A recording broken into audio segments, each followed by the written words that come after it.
Hey everybody, it's Alex Sage here. Thank you for subscribing to my YouTube channel. I had asked on my Instagram at Broken Leg 2013 for people to shoot me questions about the mini truck. So today we're going to go over a whole bunch of questions that you guys have about the mini truck. So to get started, our first question is, what are your further plans for the Honda? And so far I've been talking with Bikeman Performance, and they are wanting to turbo the mini truck. After that, we are going to finish out the roll cage and make it a hell of a lot more safer for me, because we're going to basically double our horsepower. Another thing, I am going to go with some stickier tires for the track. I'm actually going to run some Hoosigan tires so I can hook up a little bit better. Those are going to be 10 inches wide instead of 9.5, but the compound's going to be a lot softer, so I'll be able to launch a little bit harder. Next question is, how much do you have invested minus the body work? So the answer to that is about 16 grand from the day I bought it until now. That excludes the last little plasti dip job that we did. I guess the tube chassis was a big portion of it, and then the motor upgrades from there, and before you know it, it's the headlights and the electrical, buying tires. It all adds up. Okay. Third question, what is the curb weight of this machine, and what does it pull on a dyno for the power to weight ratio? So in Brainerd last year, I brought it over the scale, and it was a whopping 1,075 pounds without me in it. So you factor in the power to weight ratio, I'm sitting pretty good.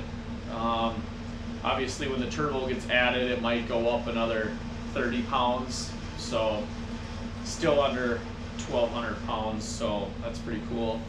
And it hasn't been dynoed yet. We tried to put it on a bike dyno, and with how wide my tires are, it was about 4 inches too wide. But next year, when my girlfriend hosts her car show, we will be able to get it on the dyno with skinnier tires in the back. All right. Fourth question, would you ever consider putting something like a K20 or turbo, the current setup? And as far as a K20 works, excuse me, it's just too wide.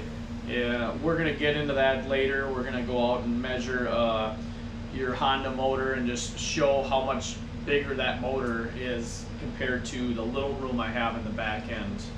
So no K20 as of now, unless we fabricate a hell of a lot more than what we have. When is Little Dipper's project going to start, and are you going to do the same setup as yours? And so as far as Little Dippers, right now we have to throw a bunch of ideas together, figure out what size tires, what size wheel we want, the offset, if we want an all-wheel drive or just rear-wheel drive. Another thing, we have to figure out our power plant. After that, we get a tube chassis made, and obviously we're going to go with thicker walled pipe so it's safe off the get-go. So people think, why don't you get it done tomorrow? Why wouldn't you start? And we are two normal people that are actually in the process of building a house right now, so we already have our plate full.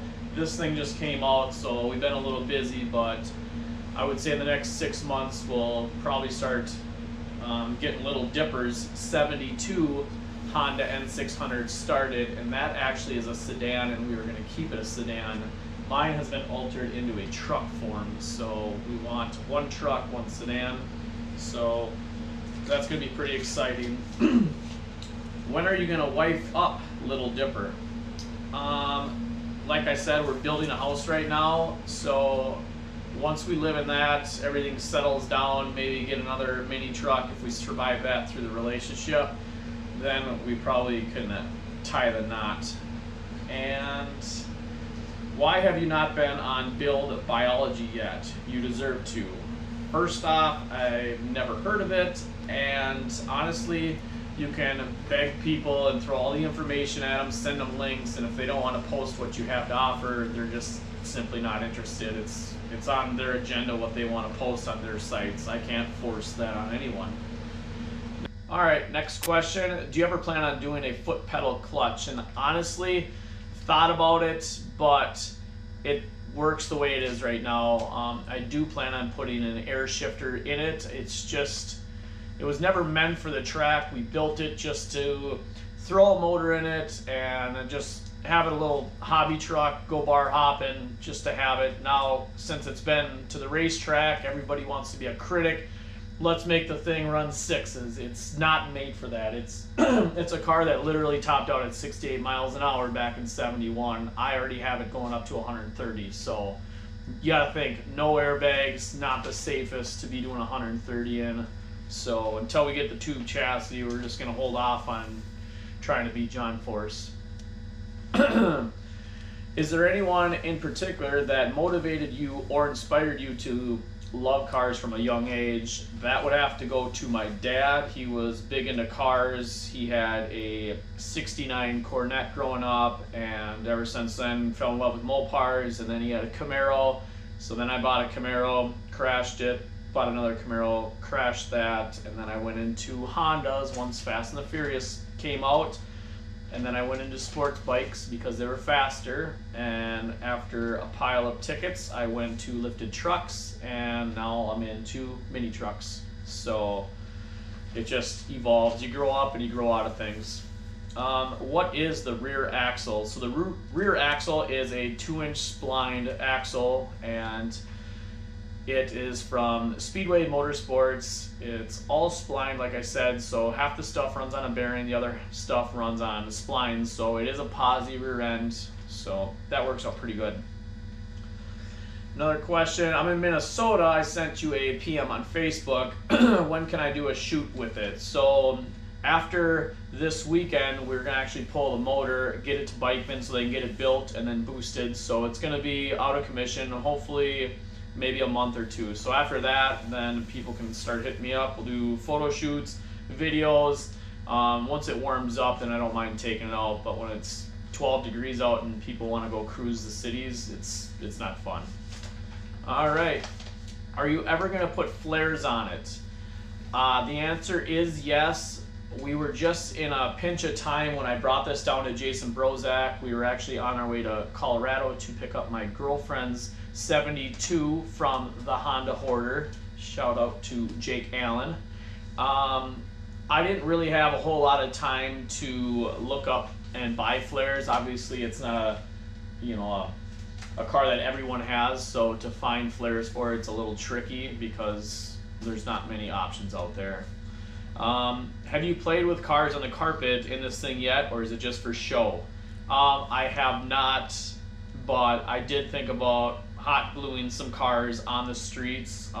You pop the door open, I don't care if someone's 60 or 6, they fall in love with the carpet. It was just an awesome touch. Thank you, Little Dipper, for that. How'd you come up with the idea? So that brings me back to 2015. I was part of this lifted truck page, and this kid from Minnesota was talking about how he had a Honda N600, and I looked it up, looked up the specs, and I'm like, damn, this thing is small as hell. And while I was working in Florida, I looked on Craigslist. There happened to be one at 20 miles from me, so I shot over to this guy's his storage unit, checked it out. He's rambling on all about how the specs are and this and that, and I didn't really care. I brought a tape measure with, measured it up. It was going to fit in the bed of my pickup truck, and I threw him cash and I bought it. So that is why I bought it, and the idea is why not have something super small and light, semi-fast, so that's when we went with the bike motor in the rear end. So another question here is, what would you have done differently about the build? Honestly, it's all about trial and error, so I wouldn't have really changed much. I would have went the same route. You got to try something and let it fail a couple times, rebuild to actually know what you have. So the fact that I started out with a 600 and went to 1,000 was fun because you start low and then you go up, and that's why we're going to turbos. Next question is, do shirt bugs motivate you to do better burnouts? That's a little inside joke, and they definitely help. Did you break your leg in 2013? Yes, I did, riding snowmobile. I broke it again in 2016 in March, and again in 2016 in September. So that's some bad luck there. I've seen in a few posts you've tagged in Omaha. Do you come to Nebraska often?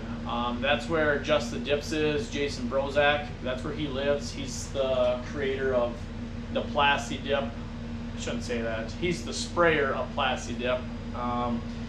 So I go there because that's where his shop is and that's where it gets sprayed. So when it comes time to maybe change up this idea, it will have to go back to Nebraska, unless Jason wants to come to Minnesota and spray it. Apart from your current masterpiece, what would your dream build be? Ooh, I don't even know. I have no idea. This thing has like won me over tenfold. I don't know what else I'd want to build. I'm kind of stuck on this thing. It's growing on me. Another question, in the UK we don't have a Honda N600, we have the original Mini, which is good to play with, and that comes in different forms. But what or how did you come across this little pickup to make it into such a beast, or were you looking for this car and the rest is history, as they say? Like I said, I bought it because it was super small, and this actually, compared to the original Mini Cooper, this thing is shorter lengthwise and shorter height-wise and more narrower. So this thing is smaller than the original Mini. How much time did the build take from start to finish? How much power are you making? Any upgrades? So it started in 2015 when I picked it up from Florida, and after that it sat in my garage for about a year and a half, and I don't ever like to jump into a project unless I fully think it through. So I contacted a guy that builds tube chassis, and we kind of laid out what we wanted to do and see if it was, you know, doable, and that's kind of how it all started. And to put an end date, I don't think it'll ever end because we'll always add to it. So from 2015 to 2019, we're still upgrading. How much power? The motor's supposed to put out 190, so I just let people know that's the motor. Haven't dynoed it yet, so I'm not going to say 140 to the wheels. I'm not going to say 95 to the wheels. So why haven't you added twin turbos setup yet? I do have a PayPal account. I'll put that in my bio, and if you want to fund twin turbos, I don't think there'll be a problem with that. If it had reverse, would you daily it? Honestly, I would, I don't know.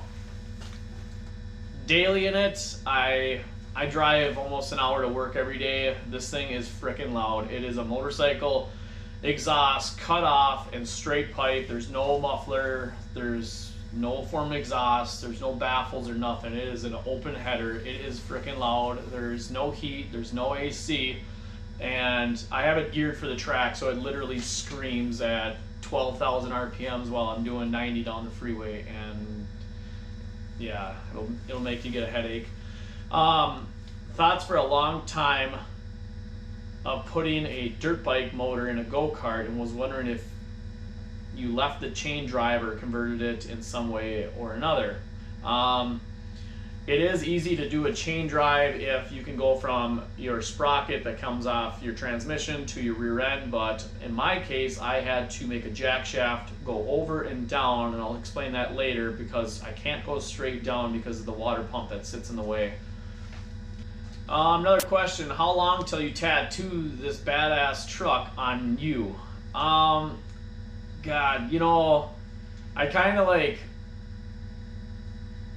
I'm on the edge of that because some people just put a Chevy emblem on them, and I'm like, okay, well maybe that Chevy emblem, you know, meant a lot to them, so maybe that's why they have it. To me, this emblem right here is kind of cool because this is the original Honda emblem. If anything, I would maybe get that H, but it wouldn't be across my chest or a face tat.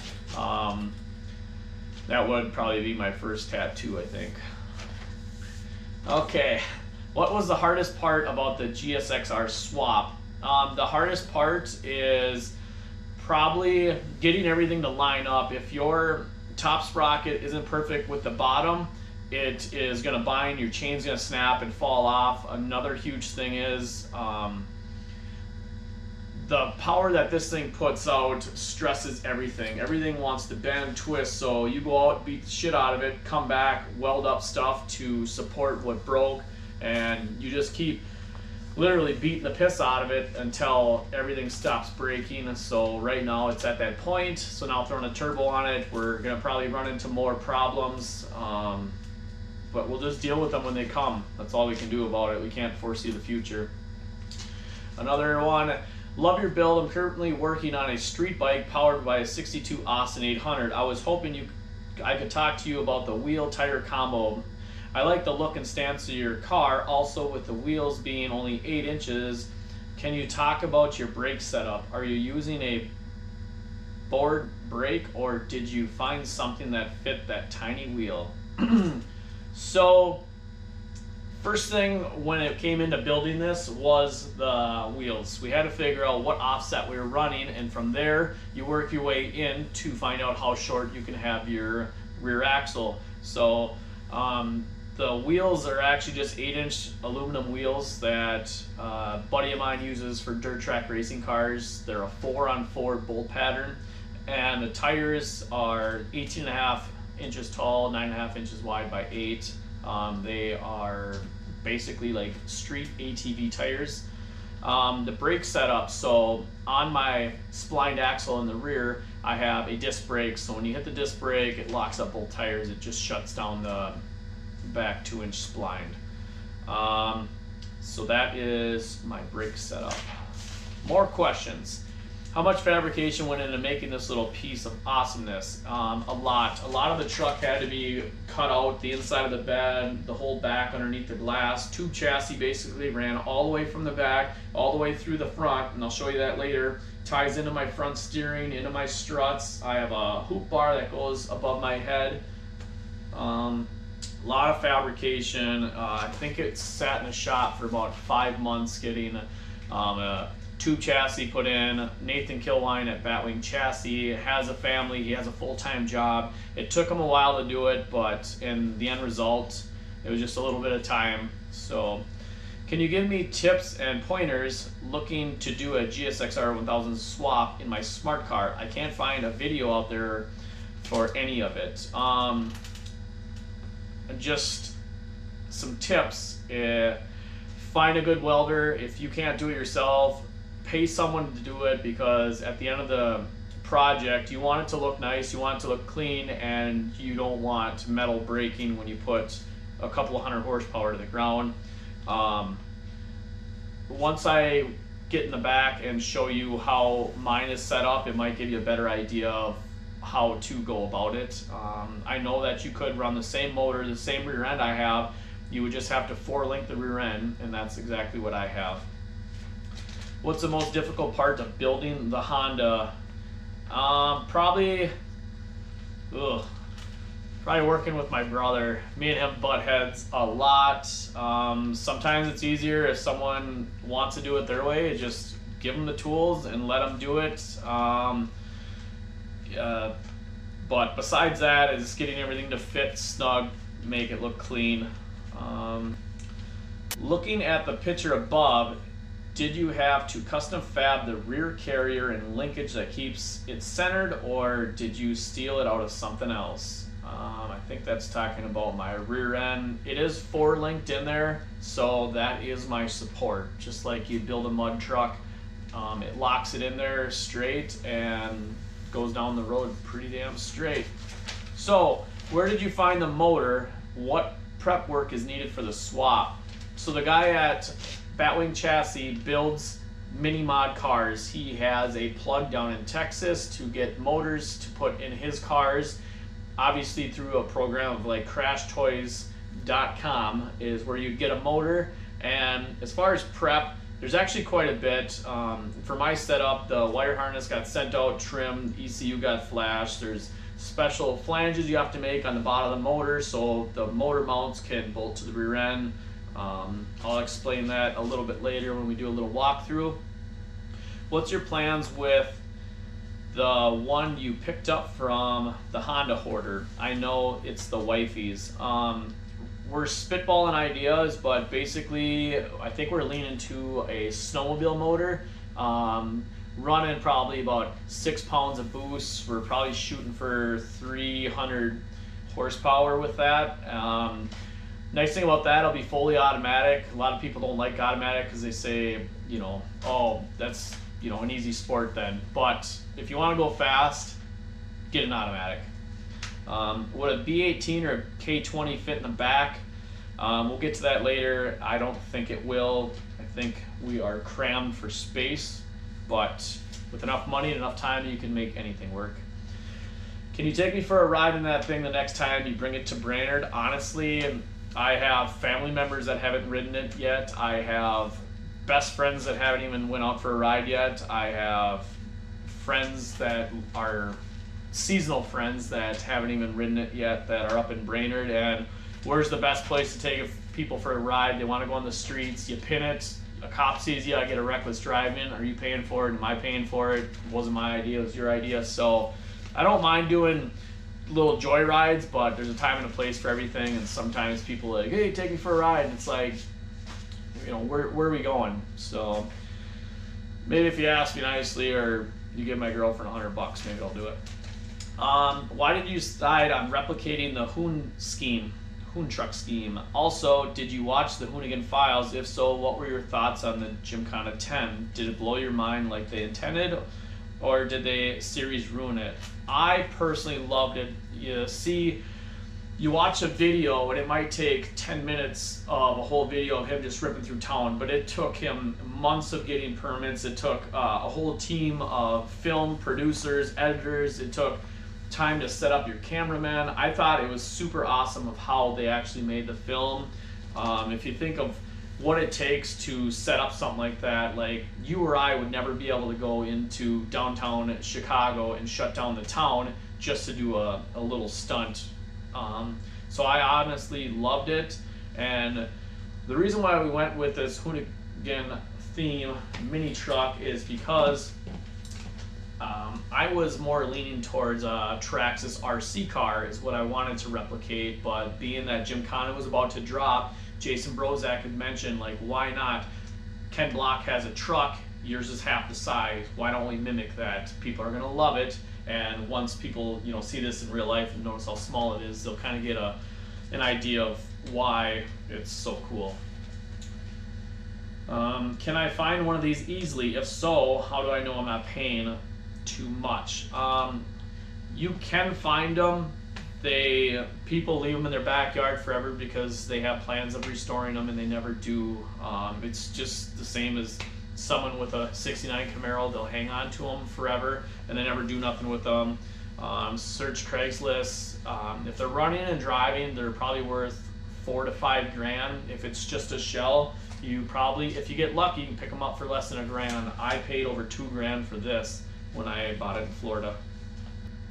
What was your other theme gonna be if you didn't go with what you have now? I honestly was gonna go with a Traxxas theme. Always been big into RC cars as a kid, and now that I have this, I thought, why not replicate a Traxxas truck? And so I went out and I bought the X-Max 8S, and that's what I wanted to look like.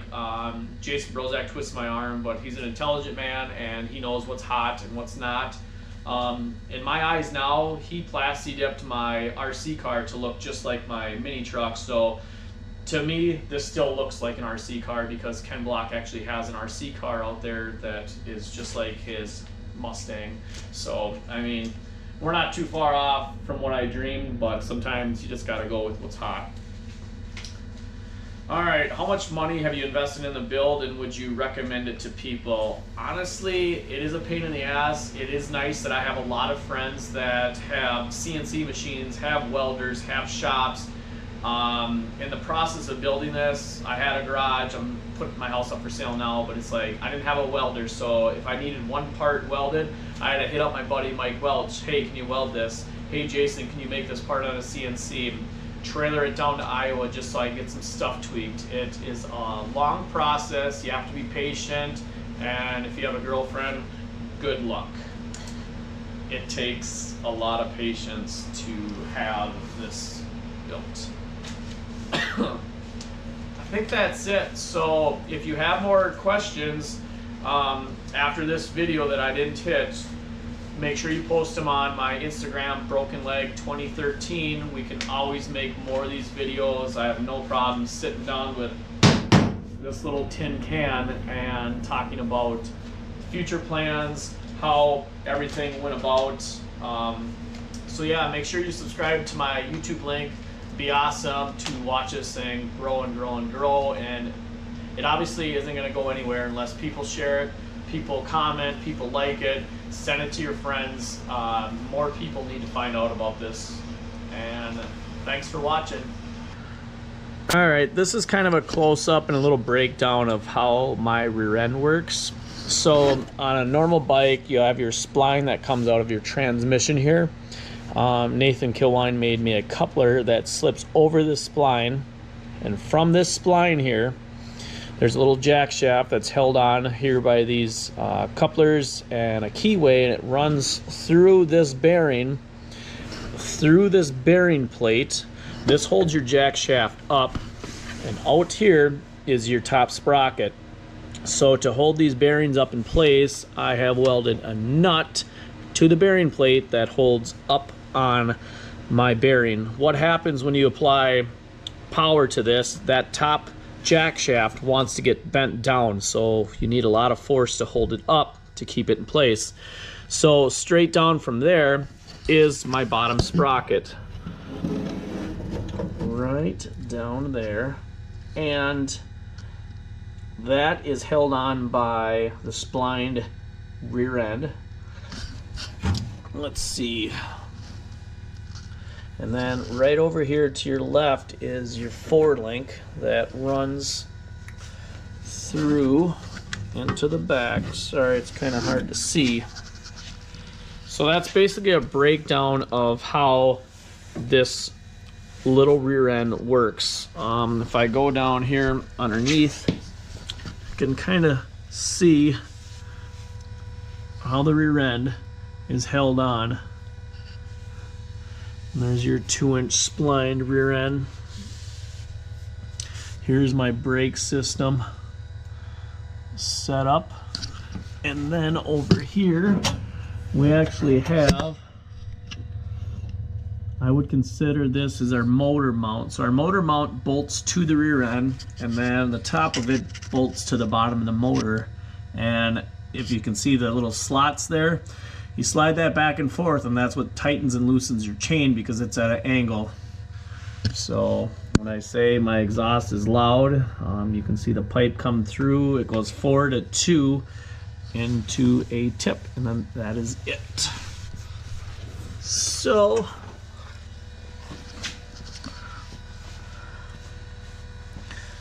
all this is plasti dip.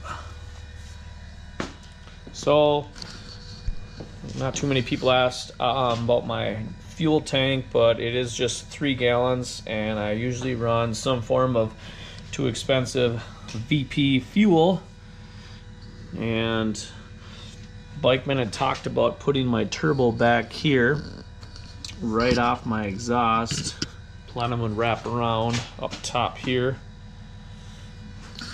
Get you a little close shot of my 4-link tube chassis, that top and bottom there. Tube chassis wraps all the way around, goes through the car, and here I have a little support that goes down and under the car.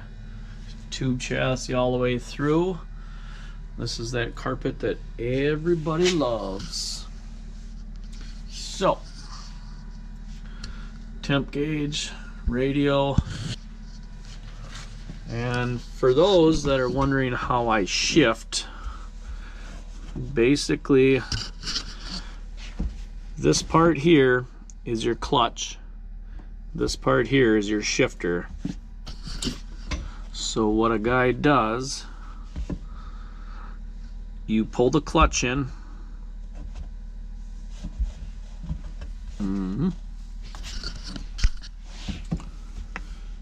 Squeeze it, pull it back for first, pull the clutch in, rock it forward. This all runs through the back of the car, back to the transmission.